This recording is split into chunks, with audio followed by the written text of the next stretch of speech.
What's going on, guys? Just before we get into this Tottenham update, we've got a really sad message to bring you, actually, because our good friend and great contributor to the channel, Bob, you might know him as Bob Spur TV.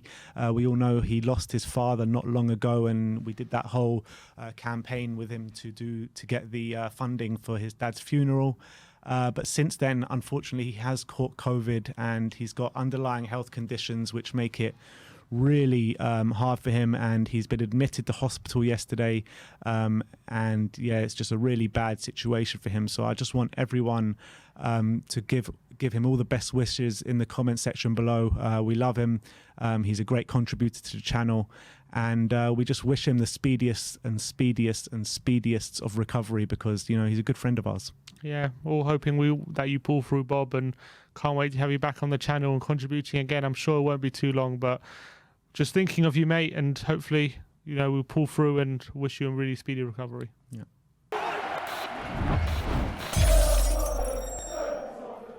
What's going on, people? Welcome back to We Are Tottenham TV, and welcome back to another Tottenham update. A few bits and pieces to get through, and let's start off with the Conference League, everyone's favourite competition. As you can see on screen, this is the standings at the moment. Vitesse ahead of us, seeing as they won their final game against Mura 3-1 last night. And just before we get into it, I don't know if you saw it, but there were flags outside the Vitesse Stadium last night saying "fuck you Spurs" and UEFA Mafia and all this kind of stuff. Never seen the what team do you make out of that? I've never seen a team come under so much criticism and hate for having a COVID outbreak. I know, it's really weird. Like, what have we done that has so offended everyone so much?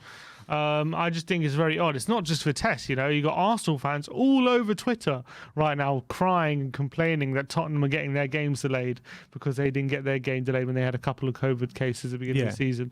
I think it's I think everyone needs to just calm down. There's a big outbreak. We've had 20 plus cases in and around the club. Like, I think it's the right thing to do. I don't understand what the big deal is. I don't get these people. I really don't.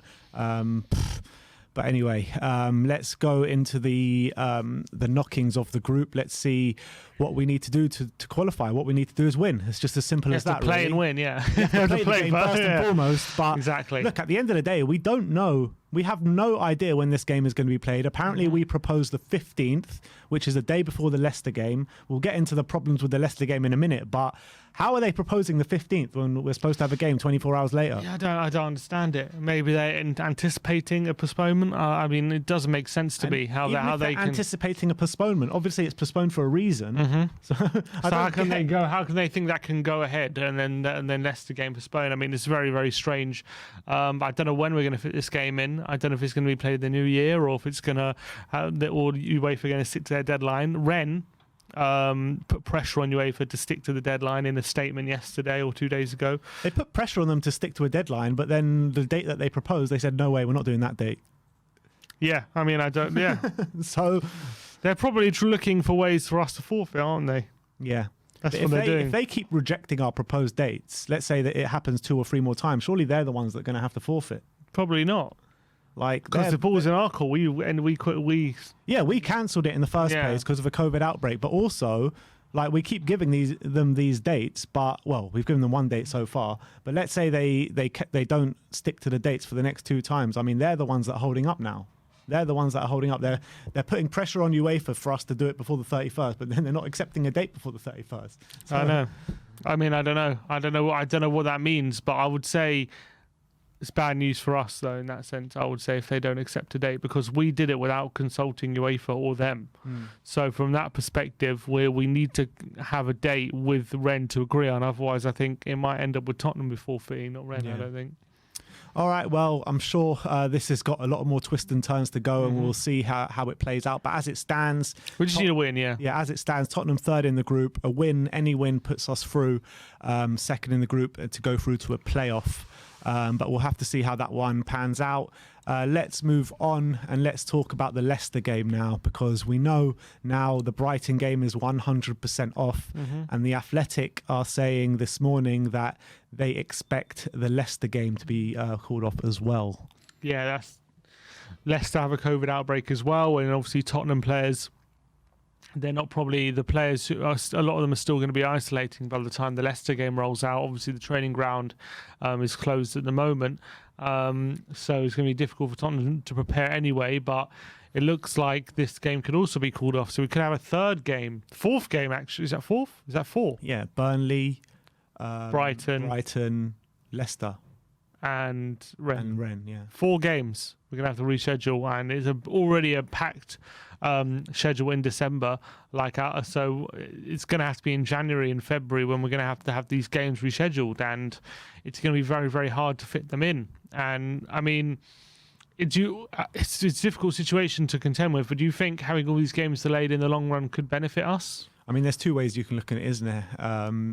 The one where it won't benefit us is because, they're going to have so many games squashed into a small amount of time.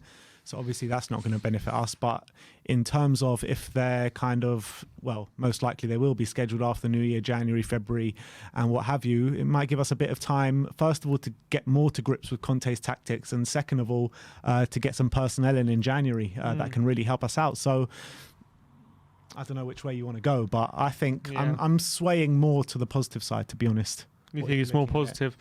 I can see the positives, but I do think as well these 10 days are not 10 days where we're training and on the training pitch and everyone's learning what Conte can do. There's obviously stuff there they're trying to learn. They're trying to kind of keep up standards, but it's 10 wasted days. So from that, it's a massive negative. Yeah, it's 10 wasted days right now, but in the long run, he will have more time on the training ground before these games. He will have on the training ground before the games, but in terms of preparing for that individual game when they do come around, he won't have that much time. True. Especially if we're still on the Conference League and stuff. I mean, it's going to be very, very difficult, but I think there are some positives, but I still think there's quite a lot of negatives as well in terms of preparation. Definitely. So it's not going to so unlikely to be playing until Liverpool at home. At home? Home. Yeah. So we're unlikely to be playing till then, which is a week on Sunday. Yeah, and we don't even know how fit our players are going to be. I know they're doing that whole lockdown style training on Zoom and stuff like that. We've seen pictures of Galini and Emerson in the gym and stuff like that, but we don't know what kind of a state these players are going to be in by the time we play Liverpool. We really don't. And how are we supposed to take on a Liverpool side in rampant form like they are with this whole thing hovering over us? Have to deal with it when it comes to it. No point worrying about it now. I mean, what we're supposed to worry about everything now. You need to get the players back. That's the main thing. Take it step by step and see what happens. I mean, there's no point worrying about what's going to happen against Liverpool now. That's in a week on Sunday. Got time till then to see how it all plays out. Yeah, definitely. All right, well, that is the situation in terms of when we're going to next play our game and which game's going to be called off and what have you. A bit of transfer news next, not actually directly Tottenham related, but Martial and his agent have come out today apparently and said that they want to leave Manchester United in January. Would this be one that you would accept? Would you take Martial through the door at Spurs? It's an interesting one. He's one that has consistently had problems at Man United, like breaking the team and having reported attitude problems. So from that side, you're thinking, do we really want that kind of person around the club? But from the flip side, in terms of how much quality he does, and he's very different to Bergwijn in terms of Bergwijn's very hardworking, and he's very and he's obviously he's got pace and he's able to take people on. But he's when it comes to finishing, he lacks composure. Whereas Martial is very different. Yeah. When he gets to those positions, he's ice cool. And he can really put it beyond the keeper, and he's got a very good shot on him. But does he do the other stuff like Bergwijn does? That's the question. If you were to tell me, offering me now, would I sell Bergwijn to bring in Martial? I think I'd give it a go. I think I'd give it a go. If you're telling me now that we can sell Bergwijn, look at other options, I'd still probably, he wouldn't be my first choice, Martial. But if he is an option and we're convinced we can get the best out of him, I think there's a serious player in there if you can just unlock it. But it's Man United have spent years trying to unlock it and they haven't been able to do so. So it's about whether the coaching staff or the recruitment feel that these problems that he's had are not insurmountable and he could come to Tottenham and maybe really perform, because he is a seriously talented player, a really good player. He's got amazing shooting technique, dribbling as well, very fast, and maybe he's got something to prove as well, given how it's gone at Man United recently. But you know, when you have like Ndombele causing problems and stuff like that, do you really want another player where you're always wondering whether he's going to get the best out of him? You know, it's not like Man U have never been able to unearth like consistent quality from him. You look at the 1920 season, he was brilliant that year, scoring 17 Premier League goals. I got it up here, 30 in 32 games. The year before that, scored 10 Premier League goals in 27 games. But since then, I mean, last season scored 4 goals in 22 games. This year, he's only played 7 games, but he's got a goal to his name. So, I mean, it's not like Man U have definitely seen Martial at full pelt in the last 3 years or so. But I back someone like Conte to get the best out of him. I really do. And I think that when you're looking at Martial as an actual player, the quality is clearly there for all to see.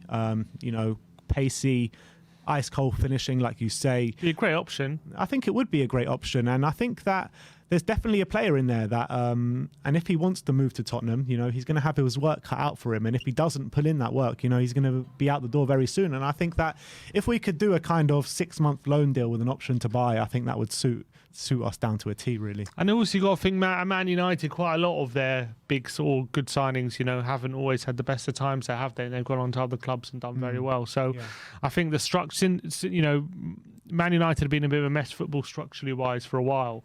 So it's not necessarily meaning he's not a very good player just because he hasn't done well past couple of years. We know he's a good player. As well. Could play up front, could play on the wing. He's versatile. He'd probably be very good for that number 10 role. You know, either swapping with Lucas, or he likes the inside left though, which is Sonny's position. But he maybe could play in that on Lucas's side, or up front if Kane, you know, isn't playing. So I think it would be silly not to consider it. That's what I think, especially if he's available for a good price. I don't know how many. How much do you reckon is a yeah, good price? what's his contract situation at the moment, Martial? I don't know what's his contract situation. But I would imagine it's not long left. 2024. So 2 years. Yeah, 2 more years. So in the summer, it'll be 2 years in the summer. Transfer market, believe his market value is 30 million. Yeah, I would think that something around that fee, and that's a fair price for someone who's quality, I think. And you know, when I'm looking at his market value here, his highest market value is 58 million. A few years after they signed him, and that was probably that season. How old is he now still? Is he still like 25, 26? 26. So he's still got a few years. Good age. And also he might just have something to prove, given how Definitely it's gone at Man United. He must have something to prove. I mean, he'll want to get back in the French squad. Like he's got quality. The man has quality. So a lot of people saying no when I put out the suggestion on Twitter, but I think I would consider it seriously. But you know, it's the same kind of thing with Jesse Lingard, right? Everyone would have said no. When those rumours came out, he went to West Ham, smashed it out, and everyone's like, "Oh, why couldn't have we signed Jesse Lingard?" I got a feeling this could be a similar thing. Yeah, you know, just needs a change of scenery. Yeah, that's what I feel with Martial, because look, the quality of a player is there for everyone to see. He's shown it countless amount of times in the Premier League. He really has. And I cast your mind back to when we had Pochettino and we were linked with him. All of us were dying for him at that. Yeah, I wanted him back then. You wanted him then. So, you know, a good player doesn't turn like a bad player overnight, and he just needs to be in the right atmosphere. He needs the right coaching staff around him, and he needs to get his head back into the game, basically. Can Conte turn him into a wing back? Let's hope not. But look, that is your Tottenham update today. Let me know in the comment section below anything we've spoke about today, and let me know if you would like Martial through the door at Tottenham, as he would be available in January. So yeah, let me know all your thoughts in the comment section below. Like, subscribe and comment, and as always, come on you Spurs.